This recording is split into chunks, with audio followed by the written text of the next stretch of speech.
नमस्ते और आपका स्वागत है हमारे इस विशेष तेज खबर 26 में। आज हम उस विषय पर बात कर रहे हैं जिसकी गूंज देश के कोने कोने में लगभग हर उस घर में सुनाई दे रही है जहां एक वरिष्ठ नागरिक अपनी जिंदगी की शाम में सम्मान की एक किरण की प्रतीक्षा कर रहा है। यह कहानी है उम्मीद की, संघर्ष की और उसे एक निर्णायक मौदा की जो भारत के 78 लाख पेंशन धारकों के भविष्य को हमेशा के लिए बदल सकता है।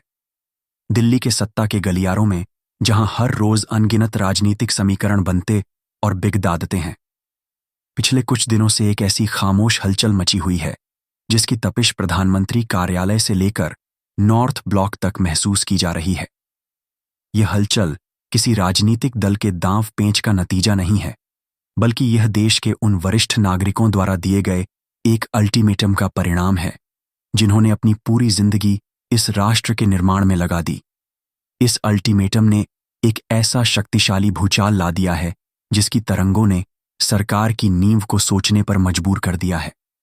सरकार के सबसे तेज तर्रार और कुशल खुफिया तंत्र ने इस अल्टीमेटम के देशव्यापी प्रभाव का, इसके सामाजिक और राजनीतिक परिणामों का एक बहुत ही सटीक और विस्तृत आकलन करके अपनी गोपनीय रिपोर्ट देश के शीर्ष नेतृत्व को सौंप दी थी। इस रिपोर्ट के पन्ने केवल आंखें नहीं थे, बल्कि उनमें उन लाखों बेबस आंखों की कहानी थी जो हर महीने अपने बैंक खाते में आने वाली मामूली पेंशन को देखती हैं और बढ़ती महंगाई के आगे खुद को और भी ज्यादा लाचार महसूस करती हैं। इस अल्टीमेटम के बाद जो घटनाक्रम हुआ वह किसी बेहतरीन राजनीतिक थ्रिलर फिल्म की पटकथा से कम नहीं है। कहानी का सबसे महत्वपूर्ण अध्याय उस दिन लिखा गया जब पेंशन धारकों के संघर्ष का चेहरा बन चुके, उनके अटूट विश्वास के प्रतीक कमांडर अशोक रावत और देश के गृह मंत्री श्री अमित शाह के बीच एक लंबी, गहन और अत्यंत महत्वपूर्ण बैठक हुई।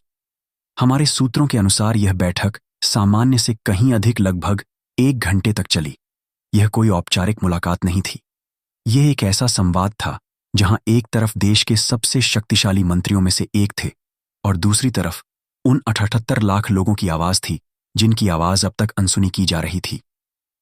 उस बंद कमरे में हुई बैठक में कमांडर रावत ने बिना किसी भूमिका के, बिना किसी लाग लपेट के सीधे साधे लेकिन चट्टान की तरह दृढ़ शब्दों में अपनी बात रखी। उन्होंने तर्कों, तथ्यों और आंखियों के साथ देश के 78 लाख पेंशन धारकों की पीठ, उनकी दयनीय आर्थिक स्थिति और उनकी एकमात्र वाजिब और न्यायपूर्ण मांग को गृह मंत्री के सामने प्रस्तुत किया। उन्होंने बताया कि कैसे 00 या 800 2000 की मामूली पेंशन आज के जमाने में एक मजाक बनकर रह गई है। उन्होंने उन पूर्व कर्मचारियों का दर्द बयान किया जो आज अपनी दवाओं, अपने इलाज और अपनी रोजमर्रा की छोटी छोटी जरूरतों के लिए भी मोहताज हो गए हैं। उनकी मांग बिल्कुल स्पष्ट थी, न्यूनतम पेंशन आरसी पसातोह और उस पर महंगाई भत्ते की सुरक्षा, ताकि बराहती कीमतों का बोझ उनकी कमर को और न तोड़ दे। इस मुलाकात के बाद जो हुआ वह इस पूरे घटनाक्रम का सबसे निर्णायक और सबसे महत्वपूर्ण मुद्दा है। गृह मंत्री अमित शाह, जो अपनी असाधारण राजनीतिक कुशलता, अपनी अचूक प्रशासनिक पकड़-दहज और जमीनी हकीकत की गहरी समझ के लिए जाने जाते हैं, उन्होंने इस मामले की असाधारण गंभीरता को तत्काल भांप लिया। उन्हें यह समझने में एक पल भी नहीं लगा कि यह केवल कुछ हजार रुपयों की वित्तीय मांग नहीं है, बल्कि यह एक ऐसा भावना, पहला और सबसे बड़ा बिंदु था, छवि का संकट। उन्होंने प्रधानमंत्री को अवगत कराया कि देश के वरिष्ठ नागरिकों का इस प्रकार सखों पर उतरना, अपने हैक्यू के लिए गिद्ध-गिद्धाना, न केवल पार्टी और सरकार की उस गरीब हितैषी और वरिष्ठ नागरिक सम्मान वाली छवि को धूमिल करेगा जिसे वर्षों की मेहनत से, अनगिनत योजनाओं के माध्यम से बनाया गया है। यह एक बहुत ही घातक और नकारात्मक राजनीतिक संदेश देगा। यह संदेश जाएगा कि जिस सरकार ने गरीबों के लिए घर बनाए, शौचालय बनवाए, मुफ्त राशन दिया, वह सरकार उन लोगों को भूल गई जिन्होंने अपनी जवानी देश की सेवा में समर्पित कर दी। दूसरा महत्वपूर्ण बिंदु था विपक्ष का ब्रह्मास्त्र।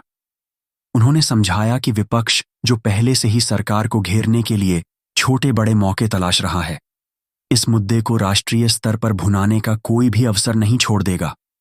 विपक्ष इस मुद्दे को एक ऐसे ब्रह्मास्त्र की तरह इस्तेमाल करेगा जिसकी काट खोजना मुश्किल हो जाएगा। पूरे देश में सरकार को वरिष्ठ नागरिक विरोधी और संवेदना ही के रूप में प्रस्तुत किया जाएगा, और यह एक ऐसा दाग होगा जिसे धोना आसान नहीं होगा। और तीसरा, सबसे निर्णायक बिंदु था एकमात्र समाधान। श्री शाह ने स्पष्ट और दृढ़ शब्दों में सलाह दी कि अब आश्वासनों, समितियों और अगली पिछली तारीखों का खेल समाप्त हो चुका है। अब और कोई कमेटी बनाने या रिपोर्ट का इंतजार करने का समय नहीं है। इस मामले को और अधिक खींचना या टालना देश के लिए, सरकार के लिए और पार्टी के लिए विनाशकारी साबित हो सकता है। इसलिए बिना किसी विलंब के तत्काल प्रभाव से पेंशन में सम्मानजनक वृद्धि की घोषणा करना ही एकमात्र सम्मानजनक और विवेकपूर्ण समाधान है। इतना ही नहीं, उन्होंने एक रणनीतिक दांव की भी सलाह दी। उन्होंने इस बात पर भी जोर दिया कि सरकार को यह कदम किसी आंदोलन का अवसर दिए बिना किसी के दबाव में आए बिना स्वयं ही उठा लेना चाहिए, ताकि पूरे देश में यह संदेश जाए कि सरकार ने यह निर्णय किसी के झुकाने पर नहीं, बल्कि अपनी अंतरात्मा की आवाज सुनकर, अपनी संवेदनशीलता और अपने वरिष्ठ नागरिकों के प्रति अपने कर्तव्य और सम्मान के कारण लिया है। इसका एक अत्यंत सकारात्मक और शक्तिशाली संदेश पूरे देश में जाएगा और सरकार की नैतिक सत्ता और भी मजबूत होगी। और अब हम उस जानकारी पर आते हैं जिसका आपको, हमें और देश के लाखों परिवारों को बेसब्री से इंतजार है। गृहमंत्री की इस तार्किक, रणनीतिक और दृढ़ सलाह पर प्रधानमंत्री नरेंद्र मोदी ने क्या प्रतिक्रिया दी? उनकी प्रतिक्रिया क्या थी? हमें जो अत्यंत विश्वसनीय और उच्च स्तरीय सूत्रों से पता चला है, उसके अनुसार प्रधानमंत्री ने गृहमंत्री की पूरी बात को न केवल अत्यंत धैर्यपूर्वक और गंभीरता से सुना, बल्कि उन्होंने यह आश्वासन भी दिया कि वे उनकी सलाह से अक्षरशः सहमत हैं। और इससे भी बड़ी खबर यह है कि प्रधानमंत्री ने कहा कि इस दिशा में सारी तैयारी पहले ही पूरी कर ली गई है। जी हां, आपने बिल्कुल सही सुना। प्रधानमंत्री मोदी ने कथित तौर पर यह स्वीकार किया है कि पेंशन वृद्धि का यह मामला उनकी सरकार की सर्वोच्च प्राथमिकताओं में से एक है और इसे अब और टाला नहीं जाएगा। सरकार के भीतर इस पर काम किस स्तर तक पूरा हो चुका है, इसका अंदाजा आप इसी बात से लगा सकते हैं कि संबंधित मंत्रालयों में आवश्यक समन्वय स्थापित किया जा चुका है। वित्त मंत्रालय, श्रम मंत्रालय और कर्मचारी भविष्य निधि संगठन यानी ईपीएफओ के बीच इस विषय पर कई दौर की बैठकें हो चुकी हैं और एक साझा सहमति बन चुकी है। इसकी पूरी वित्तीय रूपरेखा तैयार कर ली गई है। पेंशन की गणना कैसे होगी, उसके लिए अतिरिक्त वित्तीय संसाधन कहां से जुटाए जाएंगे और उसके वितरण की पूरी प्रक्रिया की रूपरेखा को अंतिम रूप दिया जा चुका है। हर एक पहलू पर, हर एक तकनीकी और वित्तीय चुनौती पर विचार करके उसका समाधान निकाल लिया गया है। प्रधानमंत्री ने यह स्पष्ट संकेत दिया है कि अब केवल सही समय और सही मंच से इसकी आधिकारिक घोषणा की जानी शेष है। उन्होंने श्री अमित शाह को यह भरोसा भी दिलाया है कि सरकार का हर संभव प्रयास यही होगा कि पेंशन भोगियों की अगली मासिक किस्त का भुगतान होने से पहले ही इस बढ़ी हुई राशि को लागू कर दिया जाए। इसका सीधा और स्पष्ट अर्थ यह है कि जिस 8,500 की राशि का आप वर्षों से एक सपने की तरह इंतजार कर रहे हैं, वह अब सिर्फ एक सपना या दूर की कौड़ ही नहीं, बल्कि एक साकार होने वाली हकीकत के बिल्कुल करीब है। प्रधानमंत्री नरेंद्र मोदी द्वारा की गई यह पूरी तैयारी यह दर्शाता है कि सरकार अब इस मुद्दे को और अधिक टालने के मूड में बिल्कुल नहीं है। आपका वर्षों का संघर्ष, आपकी तपस्या, आपका अटूट धैर्य और कमांडर अशोक रावत का निस्वार्थ नेतृत्व अब अपना निर्णायक रंग लाने वाला है। इस पूरी कवायद को, इस पूरी तैयारी को अंतिम और आधिकारिक रूप देने का मंच भी लगभग तय हो चुका है। प्रधानमंत्री नरेंद्र मोदी की अध्यक्षता में केंद्रीय कैबिनेट की एक अति महत्वपूर्ण बैठक जल्द ही आयोजित होने वाली है। आपको स्मरण होगा कि प्रधानमंत्री मोदी अपने तीसरे कार्यकाल में अत्यंत तीव्र गति और निर्णायक क्षमता के साथ एक के बाद एक बड़े फैसले ले रहे हैं। हाल ही में, चाहे वह पहलगाम आतंकवादी हमले के जवाब में चलाया गया ऑपरेशन सुंदरबन हो या अन्य महत्वपूर्ण प्रशासनिक और आर्थिक निर्णय, सरकार ने अपनी निर्णायक क्षमता का स्पष्ट प्रदर्शन किया है। अब देश के तमाम राजनीतिक विश्लेषकों, मीडिया घरानों और सबसे बढ़कर आप जैसे करोड़ों वरिष्ठ नागरिकों की निगाहें इसी आगामी केंद्रीय कैबिनेट की बैठक पर टिकी हुई हैं। यह बैठक महज एक सामान्य साप्ताहिक बैठक नहीं होगी। यह आपके दशकों के इंतजार को समाप्त करने का एक ऐतिहासिक मंच साबित हो सकती है।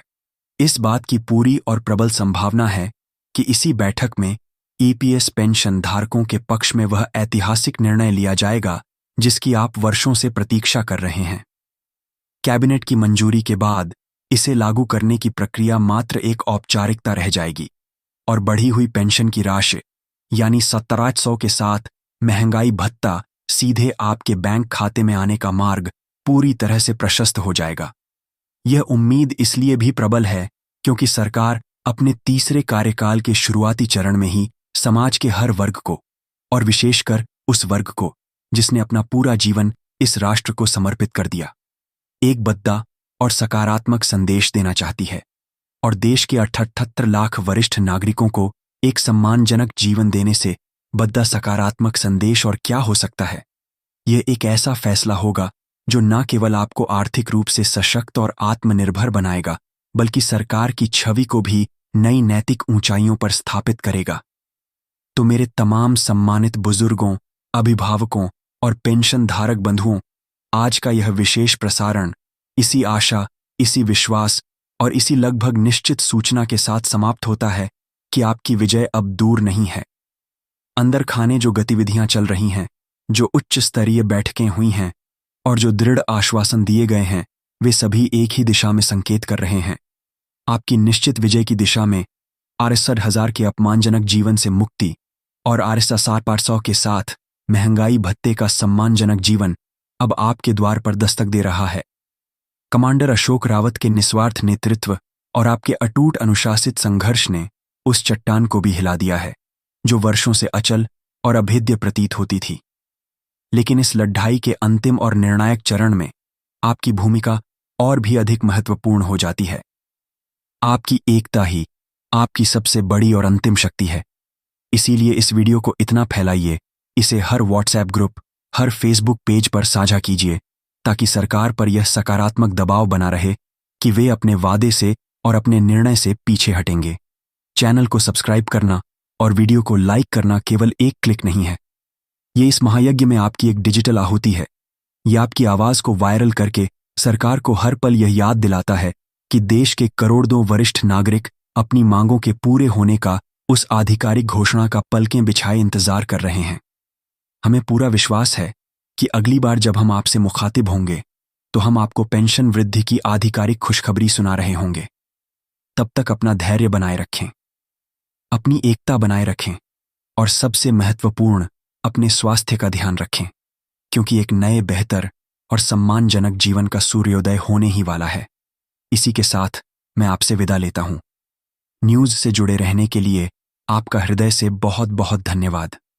जय हिंद।